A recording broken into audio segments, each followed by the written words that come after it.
যেটা আশঙ্কা করছেন, আমি বিএনপি মহাসচিব মির্জা ফখরুল ইসলামের কণ্ঠেও সেরকম দেখছি যে আলোচনা যখন হচ্ছে সেটা আবার রাজপথে যাবে কেন? এটা তো আলোচনা টেবিলেই সমাধান হওয়ার কথা, এবং দীর্ঘ সময় ধরে ওনারা আলী রিয়াজকে নিয়ে মিটিং করছেন, চা খাচ্ছেন, আড্ডা মারছেন। তো এই অবস্থায় রাজনৈতিক দলগুলো কাছাকাছি এসছে, এই অবস্থায় কেন সমাধান হচ্ছে না? তাহলে সংস্কার কমিশন বা যারা বাস্তবায়নে এসব দায়িত্ব নিয়েছে তারা কি এতদিন কি করেছিল, তার কি উপহার দিয়েছে জাতিকে, যেতে আবার সেই টার্মোয়েলে যেতে হবে, আবার রাস্তায় যেতে হবে?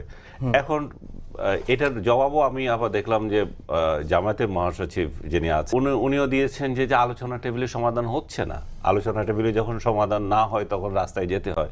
ওনার বক্তব্য ঠিকই আছে, ওনারা পিয়ার পদ্ধতিতে ইলেকশন চান, খুব ভালো কথা। তো ওনাদের পিয়ার পদ্ধতির যে ইলেকশন চান সেটা, এবং সব দল ওনারা, যে বিএনপি বাদে আমার মনে হয় যে সবগুলোই অলমোস্ট চাচ্ছে পিয়ার পদ্ধতিতে। তো পিয়ার পদ্ধতি যদি কিভাবে নির্বাচন হবে, এটা কি জনগণের কোনো ম্যান্ডেট আছে?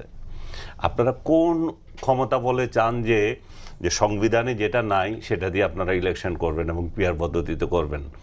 আপনাদের ম্যান্ডেটটা কি? আপনারা কে নির্বাচিত? কেউ তো নির্বাচিত না। নির্বাচিত সংসদে নির্ধারণ করবে কি হবে না হবে। জুলাই অভ্যুত্থান যদি বড় ম্যান্ডেট হয়, ভোটের কি দরকার? বসে বসে ঠিক করে ফেলেন না কে খাবেন, কয় আসন পাবেন। এখানে নাই, আওয়ামী লীগ নাই, জাতীয় পার্টি নাই, এরা স্বৈরাচারের 214 দল নাই। আমরা আন্দোলন করেছি, আমরাই বসি। ছাত্রদের কিছু দেন, আপনারা কিছু বানিয়ে করেন, খান, তাতে তো কোনো সমস্যা নাই। কিন্তু আপনি পিয়ার পদ্ধতি যদি ভোট করতে চান, তাহলে এখানে আরো কোয়েশ্চেন আছে, যেটা সংবিধানে নাই সেটা আপনি অন্তর্ভুক্ত করতে যাচ্ছেন। এই আন্দোলনটা কেন হয়েছিল? যে ভোটাধিকার নাই মানুষের, এই ভোটাধিকারের জন্য লড়াই করেছে, কেয়ারটেকার গভর্নমেন্টের জন্য লড়াই করেছে।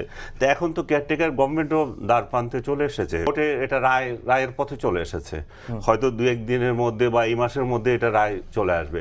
তাহলে এর বদলে ডক্টর ইউনূসের সরকারের বদলে একটা কেয়ারটেকার গভর্নমেন্ট স্থাপন করেন আপনি। সো আমি মনে করি যে তারা যে এই সমস্ত উদ্ভট দাবিগুলো নিয়ে আসছে, তারা যেভাবে আওয়ামী লীগ এবং জাতীয় পার্টিকে নিষিদ্ধ করার কথা বলছে, বিএনপি এখানে বড় চালাকি একটা অভিনয় করে। বিএনপি শুরু থেকে বলছিল যে আমরা চাই না কোনো রাজনৈতিক দলকে নিষিদ্ধ করা হোক। তারপরে যখন এনসিপি দাবি করলো, এটা যখন সফল হয়ে গেল, আওয়ামী লীগকে কার্যক্রম নিষিদ্ধ করলো, তখন আবার ক্রেডিট নিচ্ছে আমরাই কিন্তু আগে দাবি করেছিলাম। সে এখনো একই অবস্থা। এখন যখন জাতীয় পার্টিকে নিষিদ্ধ করার প্রস্তাব আসছে, তখন বলছেন আমরা জাতীয় পার্টিকে নিষিদ্ধ করতে চাই না। কেন চান না? কারণ হচ্ছে যে আপনারা জাতীয় পার্টিকে সংসদে বিরোধী আসলে দেখতে চান, আপনারা জামাতকে চান না। জামাত স্বাভাবিকভাবে গোসা করবে। তো একসাথে আন্দোলন করেছিলাম, তোমরা শুধু একা একা খাবে, আমাদেরকে তো খাওয়াতে দিতে হয়।